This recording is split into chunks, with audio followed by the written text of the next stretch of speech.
સુરતમાં પૂર હોનારતથી વેપારીઓને થયેલા નુકસાન બાદ તંત્ર એક્શનમાં આવ્યું છે। નાયબ મુખ્યમંત્રીની ઇન્ડસ્ટ્રી મુલાકાત બાદ જિલ્લા કલેક્ટરના અધ્યક્ષસ્થાને ઇન્સ્યોરન્સ કંપનીઓ સાથે મહત્વપૂર્ણ બેઠક યોજાઈ।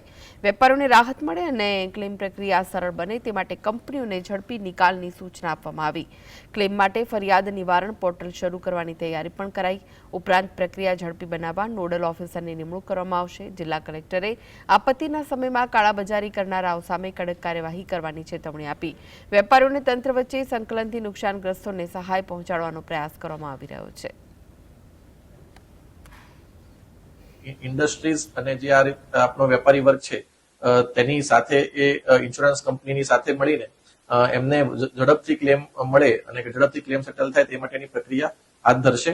આ માટે અમે એક વેબ સાઇટ પણ અમે ઝડપથી અમલમાં મૂકીશું, જેમાં કોઈ પણ ઇન્સ્યોરન્સ એજન્સી માટે કોઈ પણ એવું કોઈ એને ગ્રીવન્સ હોય તો તેમાં રજૂ કરી શકે અને અમે એ જ જે ફરિયાદ છે ઇન્સ્યોરન્સ કંપનીને ટ્રાન્સફર કરી શકીએ।